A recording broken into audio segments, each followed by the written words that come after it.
அமெரிக்காவோட ருஃபாலோ அவர்கள். அதாவது பேரு அந்த அளவுக்கு ஃபெமிலியரா இல்லைன்னா, இத சொல்லும்போது உங்களுக்கு ஃபெமிலியர் ஆயிரும். ஹல்கா நடிச்சாரு இல்லையா? மார்வல் படத்துல. ஸோ அவரு தான். ஸோ அவர் வந்து பார்த்தீங்கன்னா, ஒரு ஈவென்ட். ஸோ அந்த ஈவென்ட்ல நாமினியா இருந்துக்கிறாரு. அப்போ வரும்போது வந்து பார்த்தீங்கன்னா, ஒரு பேட்ஜ் குத்திக்கிறாரு. பி குட் அப்படிங்கிறது போல ஒரு பேட்ஜ் குத்திக்கிறாரு. ஸோ அந்த பேட்ஜ் குத்தி "ஏங்க ஏங்க வாங்க வாங்க. எதுக்குங்க இந்த பேட்ஜ் குத்திக்கிறீங்க?" அப்படின்னு போல மீடியாக்கள் தரப்பு வந்து கேட்கும்போது. அப்ப வந்து பார்த்தீங்கன்னா, அவர் தரப்புல இருந்து பல விஷயங்கள் சொல்லிக்கிறாரு. அதுல என்னன்னா, பாருங்க நம்ம நாடு வெனிசுவேலா கூட போர்ல நடுவுல வந்து பார்த்தீங்கன்னா இருந்துட்டு இருக்கு. இல்லீகலா போய் இன்வைட் பண்ணிக்கிறாங்க. அவர் வந்து பார்த்தீங்கன்னா, இன்டர்நேஷனல் சட்டம் அதாவது ட்ரம்ப் அவர்கள். அவருன்னு சொல்றது வந்து பார்த்தீங்கன்னா, ட்ரம்ப் அவர்கள அவர் மென்ஷன் பண்றாரு. வந்து பார்த்தீங்கன்னா, இன்டர்நேஷனல் லா அப்படின்னு போல சொல்றாரு. ஆனா, அத பத்தி அவர் துளி கூட கவலைப்படுறதே கிடையாது. அவர் அவருக்குன்னு ஒரு மொராலிட்டி வச்சுக்கிறார். அதத்தான் அவர் ஃபாலோ பண்றாரு. அவர் ஒரு குற்றவாளி. தண்டிக்கப்பட வேண்டிய நபர் அவர். அதுவும் ஒரு ரேபிஸ்ட். தண்டனை வந்து குற்றம் வந்து பண்ணா நிரூபிக்கப்பட்டிருக்கு. குற்றவாளி, ரேபிஸ்ட், பீடாபைல் அதாவது இந்த குழந்தைகள தவறான வழியில பண்ணாங்க இல்லையா? ஸோ அதுபோல நபர் அவர். வொர்ஸ்ட்டான ஹியூமன் பீயிங். இப்பேற்பட்ட ஒரு ஆள் கிட்ட வந்து பார்த்தீங்கன்னா, நம்ம நாடு பவர்ஃபுல் கண்ட்ரி இந்த உலகத்திலேயே one of the powerful country வந்து பார்த்தீங்கன்னா, இப்பேற்பட்ட ஒரு ஆள் கையில இருக்குதே! நம்ம ரொம்ப பெரிய ட்ரபுள்ல இருக்கோம்.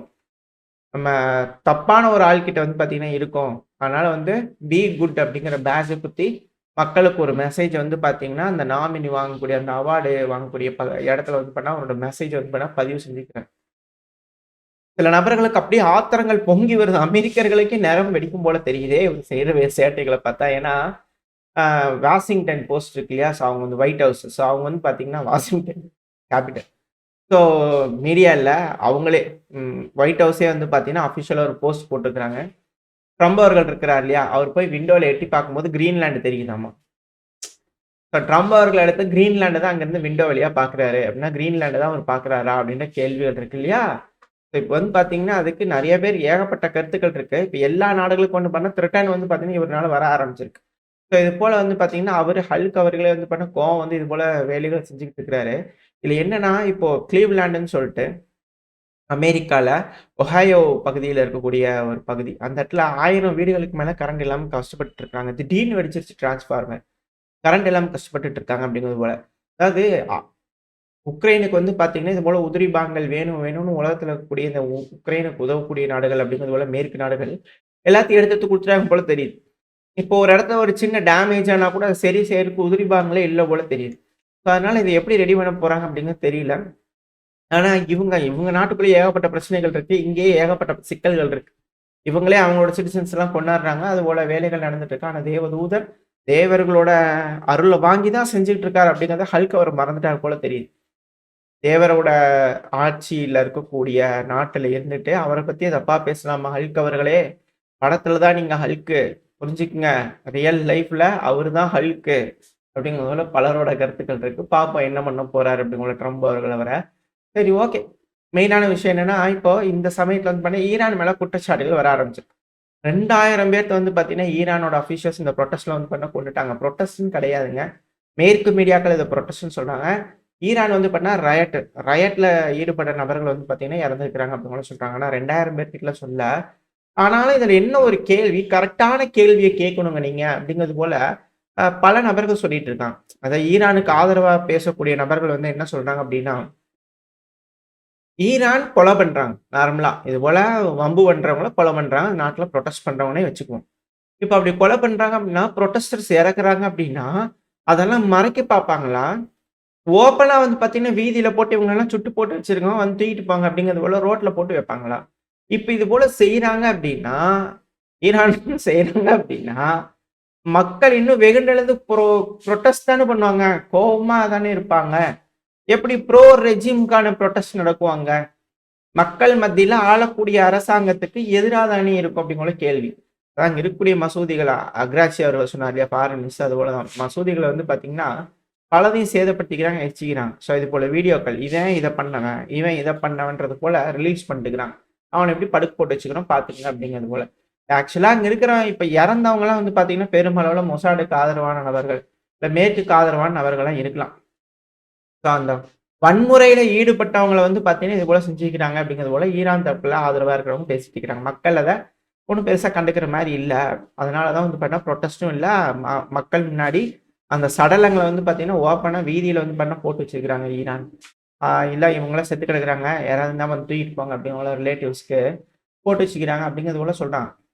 ஏன்னா இது கோபத்தையும், கொந்தளிப்பும் தானே ஏற்படுத்திக்கணும்னா அப்படி தெரியல. ஏன்னா திருப்பி ப்ரோ ரெஜிம் புரொட்டஸ்ட் தான் நடந்துட்டு இருக்கு ஈரான்ல. இதெல்லாம் கூட்டி கழிச்சு பார்க்கும்போது, ஈரான் வந்து பார்த்தீங்கன்னா, கொஞ்சம் கண்ட்ரோலா தான் இருக்கிறாங்களா? அப்படின்ற கேள்விகள் இருக்கு. ஏன்னா சிலர்லாம் வந்து பார்த்தீங்கன்னா, நான் பேசுறத கேட்டுருக்கேன். இந்த இங்கிலீஷ் மீடியாக்கள் எல்லாமே, "இன்னும் 1 நாள் தாங்காது. இன்னும் 1 வாரம் தாங்காது, 2 வாரம் தாங்காதுன்னு." ஈரான் தாங்கலைன்னா, நம்ம எல்லாம் துண்ட போட்டு உட்காந்துக்க வேண்டியது எங்க ஒரே ஒரு மூலையில போய் உட்காந்துக்க வேண்டியது எல்லாம். ஈரான், ரஷ்யா, சைனா, இந்தியா இவங்க எல்லாரும் வந்து பார்த்தீங்கன்னா, எல்லாரும் நார்த் கொரியா எல்லாரும் போய் கூடையில மண்ட மேல துண்ட போட்டு போய் உட்காந்துக்க வேண்டியது எல்லாரும். ஏன்னா, அந்த அளவுக்கான இம்பார்ட்டன்டான ஒரு பகுதி இது. இப்ப அமெரிக்கா வந்து அதுக்கான காரணங்கள் இருக்கு. அதுக்கு வரேன். அந்த செய்திய நீங்க பார்க்கும்போது நீங்களே தெரிஞ்சுக்குவீங்க. அமெரிக்கா வந்து பார்த்தீங்கன்னா, அர்ஜ் பண்ணியிருக்கிறாங்க. ஏங்க ஈரான்ல இருக்கக்கூடிய citizens, American citizens, dual citizens, ஈரானோட சிட்டிசன்லாம் வச்சிருப்பீங்களே, எல்லாரும் இம்மீடியட்டா இந்த டூயல் சிட்டிசன்ஷிப்லாம் வச்சிருந்தீங்கன்னா, அமெரிக்காவோட சிட்டிசன் காட்டாதீங்க. உங்களோட ஈரான் சிட்டிசன்ஷிப்பயே காமிச்சு, அர்மேனியாக்கோ, துருக்கிக்கோ தப்பிச்சு ஓடி போயிருங்க. உங்களெல்லாம் வந்து நாங்க காப்பாத்தணும்ல எதிர்பார்க்காதீங்க. எங்க அரசாங்கம் வந்து உதவி பண்ணும்லாம் நினைக்காதீங்க. அதெல்லாம் கைய மீறி போய் போச்சு.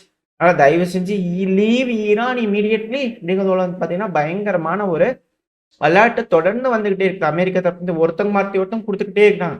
இ ஈரானுக்கு போகாதீங்க யாரும் அப்படிங்கிறது போல. ஈரான்லருந்து எல்லாம் கிளம்பிருங்க. சேஃபே கிடையாது அப்படிங்கிறது போல.